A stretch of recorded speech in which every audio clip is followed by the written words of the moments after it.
Hey musicians, how you doing? It's Sean, your mentor speaking. Coming to you today. I just found this video, this nice video where Travis Sayles is just playing with these guys, singing an R&B song. Real nice chords. So I figured I would kind of chop it up for you guys. We're gonna look at this. We're gonna start from the very beginning, Novice. Kind of show you how to approach a song or different sections of the song at each level.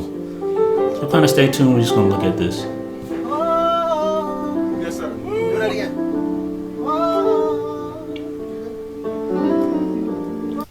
So if you're a very beginner, if you're just now starting and you barely play, you only need two chords, right? It's going to be a D, F, and A, and a C, E, and G. This is the very beginning. You're going to play that 2 times, so it's going to go like this. Play it again. You can play a C chord. You play the C again. Now all you got to do is add that bass note. Add a B flat to the bass note, then do a G. And then you do an A with the next chord, and then do a D. So it sounds like this. So you barely have to know how to play, and you can do this. Now, once you get past that level, which is the level that I start teaching at, those of you who are wondering, before you get to me, you at least want to be a beginner. So you want to be past the novice level. But we start calling out chord quality. So the first chord is going to be a B flat major 9. It's gonna be like this. These major 9s and minor 9s are great R&B chords. They make for great neo soul chords. That's the first one. Second one is a G minor 9. G, D, F, A, B flat, D, F. So that first chord is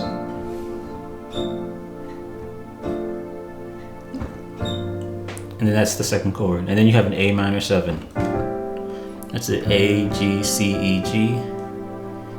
And then it's a D sus 4. It's a D9 sus. Okay, so D, G, A, C, E, G. So let's play that with him, just to show you that it works.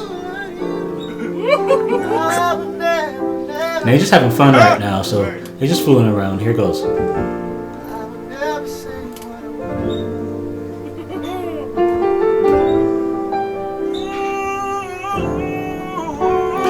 So, and sometimes they're going, sometimes he's going, I did a sus there, but in that specific chord, he went to a dominant.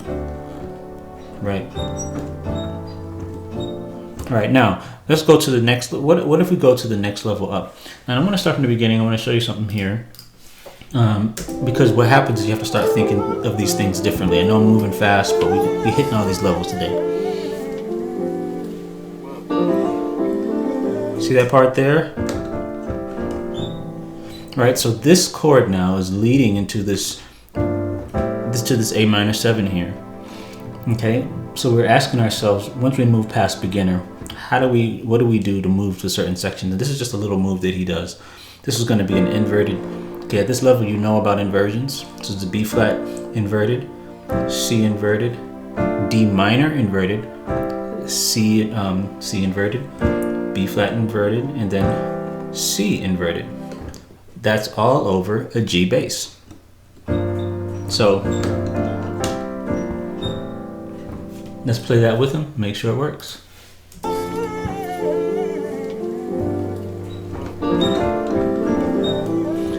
Now what you can do also at the competent level is start kind of changing up some of the qualities by adding notes, but you got to know which notes you can add. So when we go like this, let's add a B flat there. This changes that to a B flat major 7. The A is dropped.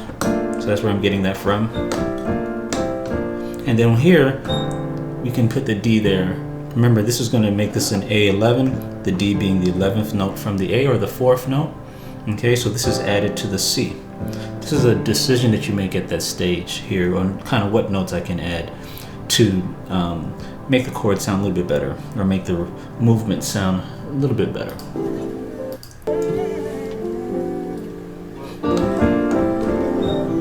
See, so now we have that. Sounds really nice. Okay, so at that competent level, yeah, we're just trying to find out, you know, how to do major seventh and minor seventh. And of course, on my site, I go through how to form those types of chords, how to use them. So, you know, if you want to check that out, you can. All right, let's go to the next section here. Next section is intermediate. At this level, we're kind of really thinking about how do we move to different parts of the song and what choices do I need to make at this level. That part there, that part is actually intermediate there. Now the notes are really simple, but it's the concept that's an intermediate concept. But the notes are just G, F sharp, F in the left hand, in the right hand E, E flat, D. If you can hold a C while you're doing that, it'll sound better. When you get to the B and D flat, when it hit that B flat, of course you're already holding the C there. So it'll be like that. Okay. And then of course the implied root is the D. When you get here is a G. So there's all this stuff that he's doing is moving to this, but what's more important at this level is not that movement, but the idea behind the movement. And the idea behind the movement is that he's using a transition, a chord progression, pop the chord progression, which is sus voicing to dominant to major or minor. So the sus voicing is this part. That part there is D sus. See if I have it with the root is there, and then the next one was this. That's going to be with the D. You see that makes a flat 9 chord. We talked about a flat 9 in my last video. Go check that out. I show you how to form those chords very well. So we have sus, dominant, minor. Okay, sus, dominant, minor. If I know that that is the pattern, then I'm not restricted to just doing this. I can go, right? I can go, right? Or and we can just keep on going as many times as we want because we know the pattern. And if you understand the pattern, that allows you to have an infinite amount of choices. And so this is why we don't want to know the notes. We want to know what is the pattern. The pattern is a sus to a dominant, and in this case it's a dominant flat 9. This is to a D minor, but this, see, and you can also hold the A. You can hold the A and the C, holding that D there as you walk down. See how the A sounds against that? Ties the whole thing together. Okay, so at the intermediate level, we just kind of make those kind of decisions. Now let's look at what we can think as far as an advanced, and he does a lot of stuff.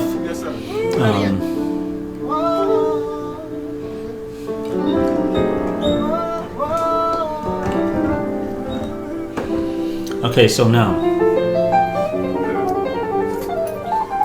yeah, that clearly is an advanced move, and we're at the highest level now, and I want to show you how to think in terms of when you're thinking at this level. I'm trying to break it down. I'll try to break it down for you. I'm going to actually come back to that in a second, but let me look at something later on that I noticed at around minute 2:10 in the video.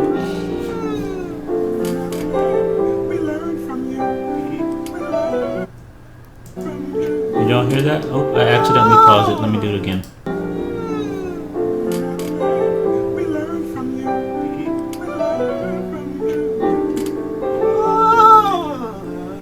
Now, wow, that was crazy. So that what Travis did there. So what's going on there? What is he doing? Because normally, see, he's trying to get to this B flat major 9, which is where we're starting from. Now the way I'm discussing now is advanced. We're trying to get from here, and I want to get to here by using. Normally, I would get to here using a 2-5-1, which is actually not in the advanced section, the section below it, but that would be this.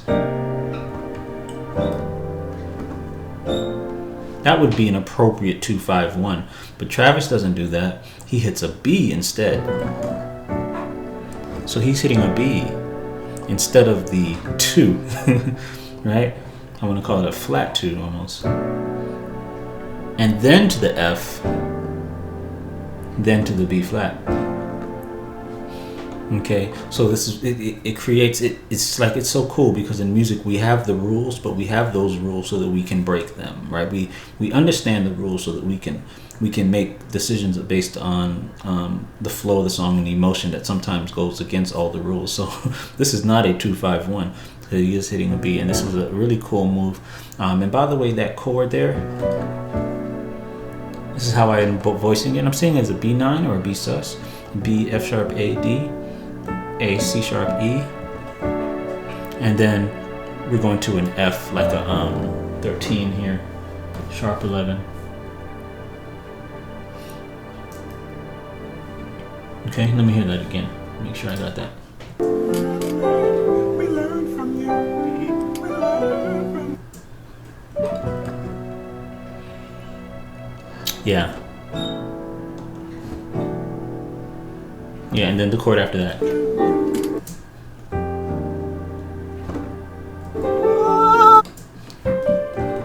Yeah, then we go to the B flat minor 9. Let me go to that other section that he did. Where is it, around 30 something? Let me see.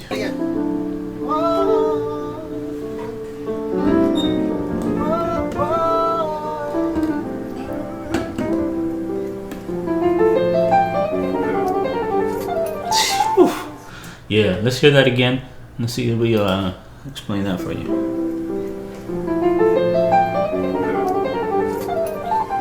Yeah, so if you look at the first couple notes, right? Right, so I want you to see something here because this is if you look at the note choice that he made, okay, it's this. So I think that in this section here, he's invoking the movement that I was telling you about, the sus to dominant to the G the G minor, because without the F there, we have this. Look at that sus voicing. Then he does his run,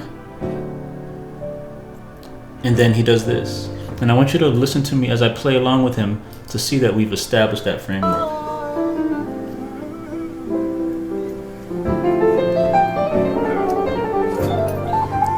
Okay, so now that we understand the framework, then we can understand a little bit more about what he's doing. This is why I say I don't use so much my ear, I use my ear. But we always want to understand the context of things that are happening within. So here, let me do it one more time because I gotta try to figure this out.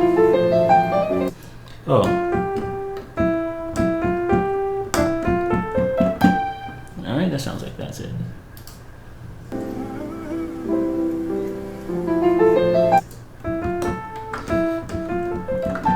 Okay, so. All right, and then let me see the next part here.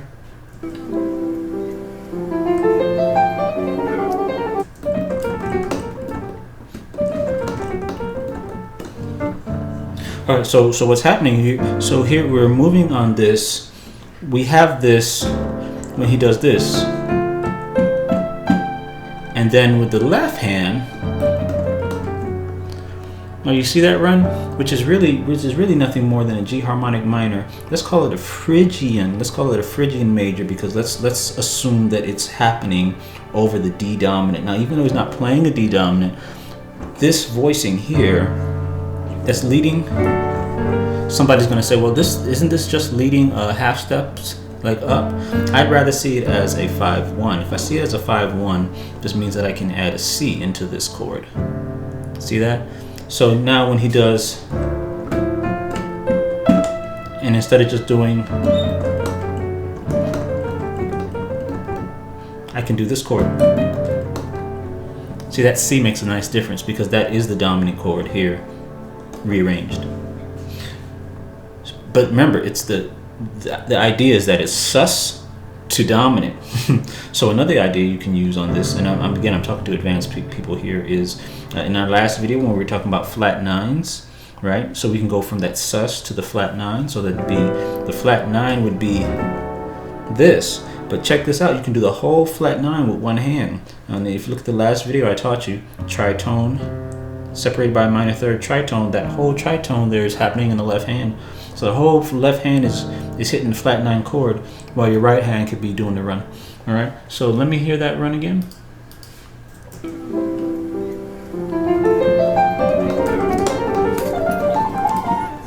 All right, so yeah, so we have that.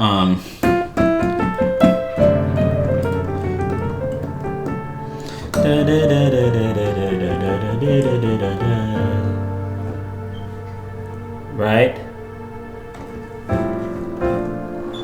and then we're back. So we need to get from this. We need to get from this D sus, which is at the end, to the B flat. So he's doing that by here. Then he's doing a lick.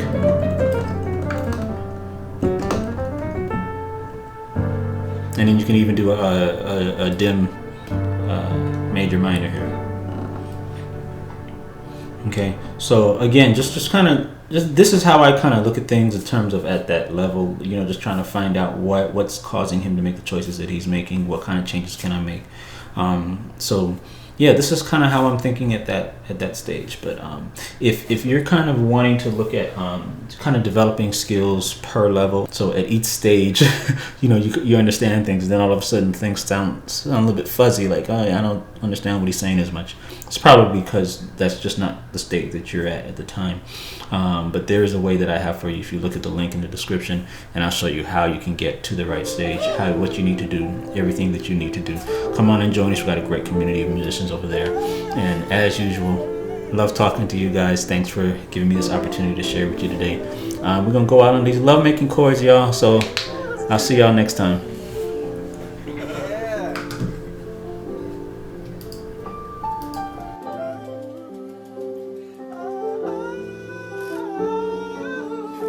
Alright, thanks for watching. You know what? You still here? Y'all are still here. You know what? I'm gonna give y'all a tip. Since y'all stayed to the end, let's give them a little tip, Sean. Check this out.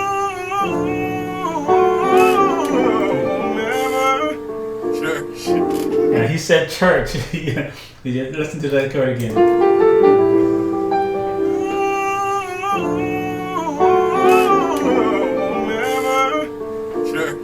Yeah, because he said church. The reason he said church was because that progression that he used went from a D major chord, and then he did some diminished chords and dropped 2 position. Right? So he had that.